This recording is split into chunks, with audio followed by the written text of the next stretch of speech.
শেখ হাসিনার বিরুদ্ধে একটা নতুন মামলায় সাংবাদিকদেরও আসামি করা হয়েছে। এই মামলাটা হয়েছে আন্তর্জাতিক অপরাধ ট্রাইব্যুনালে। এখানে শেখ হাসিনার ২৭ সাংবাদিক সহ ৫২ জনের বিরুদ্ধে মামলাটা হয়েছে।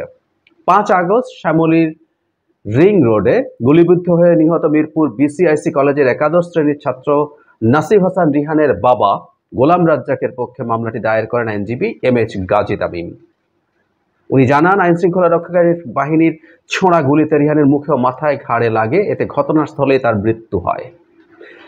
অভিযোগে বলা হয়, অভিযুক্ত সাংবাদিকদের ক্ষেত্রে সাংবাদিক ইনক্লুড করার প্রসঙ্গে বলা হয়েছে, তাদেরকে বলা হয়েছে সাংবাদিক আওয়ামী লীগ সরকারের চাটুকার এবং তৎকালীন সরকার ও আইন শৃঙ্খলা রক্ষাকারী বাহিনীর গণহত্যা ও মানবতা বিরোধী অপরাধে উস্কানি দিতে মিথ্যা সংবাদ প্রকাশ করেন এবং এগুলোকে বৈধতা দেন।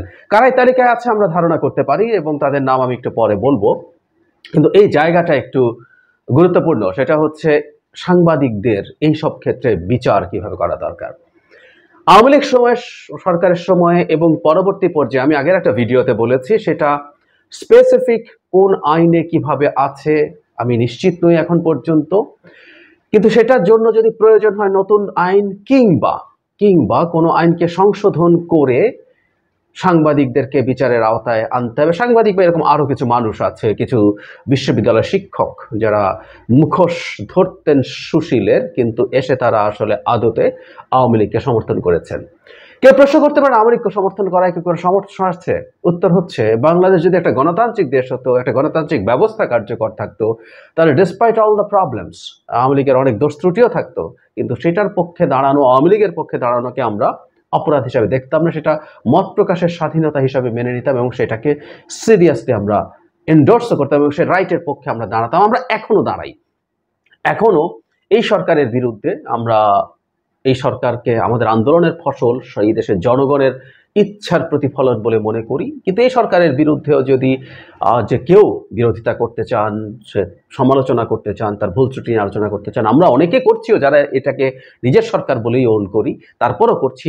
আরও অনেক কঠোর সমালোচনাও যদি কেউ করতে চান করতে পারেন, সমর্থনও করতে পারেন। কিন্তু আওয়ামী লীগকে ওই সময় সমর্থন করা একটা ভয়ঙ্কর ব্যাপার ছিল। বিশেষ করে জুলাই মাসের যে ম্যাসাকার শুরু হলো, গণহত্যা বলা হচ্ছে, আমি একটু দ্বিমত করি। গণহত্যা এখন শব্দটা ব্যবহার করলেই হয় না, এটার একটা ক্লিয়ার ডেফিনেশন এবং ক্যারেক্টারিস্টিক্স আছে, ইন্টারন্যাশনালি অ্যাকসেপ্টেড, জাতিসংঘের অ্যাকসেপ্টেড সংজ্ঞা আছে।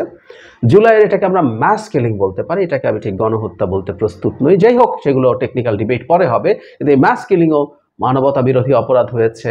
এবং শুধু এখন না, আওয়ামী লীগ তার এন্টায়ার জার্নিতে অনেক মানবতা বিরোধী অপরাধ করেছে, গুম হয়েছে, বিচার বহির্ভূত হত্যাকাণ্ড হয়েছে। এগুলো সাফাই গাওয়া, বা আবারও বলছি, বিশেষ করে জুলাই ম্যাসাকারে এসে দাঁড়িয়ে বসে যেভাবে তারা এটাকে লেজিটিমাইজ করার চেষ্টা করছে, আওয়ামী লীগ যা করছে ঠিক করছে। শেখ হাসিনার যে বয়ান, সরকারি স্থাপনা উন্নয়ন, কোটানকোটে যে হামলা হয়েছে, সেটার জন্য তাদেরও অনেকে মায়া কান্না কাঁদতে দেখেছে। তারা কেঁদে ফেলেননি, শেখ হাসিনার মতো অত বড় অভিনেতা তারা হয়ে যাননি, বা তারা অতটুকু করা প্রয়োজন মনে করেননি, কিন্তু সেটারও সাফাই গিয়েছেন, সেটার জন্য স্ট্রংলি ডিনাউন্স করেছেন এবং এক ধরনের লেজিটিমেসি তৈরি করার চেষ্টা করেছেন।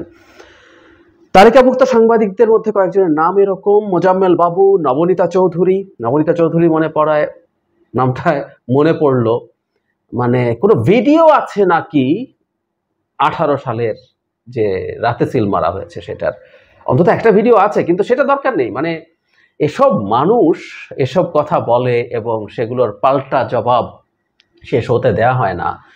মানে যখন ভিডিও ছিল না, কথার কথা, বা এখনো ভিডিও থাকে না, বহু হত্যাকাণ্ডের ভিডিও নেই, তাই হত্যাকাণ্ডের বিচার হয় না, বা যেকালে ভিডিওর অপশন ছিল না, সেকালে পৃথিবীতে হত্যাকাণ্ডের বিচার হয়নি। মানে এত সব উদ্ভট ফালতু কথা বলেছে, এত হ্যাডাম নিয়ে। অবশ্য আমরা দেখেছি তাদের হ্যাডামের উদ্দেশ্য, তারা একটা ছবিতে সাক্ষাৎ প্রেসিডেন্ট হওয়ার পর নাইস অ্যান্ড অ্যাট্রাকটিভ মন্তব্য করেন, সুতরাং তাদের হ্যাডামের উৎস আমরা খুব ভালো মতো জানি।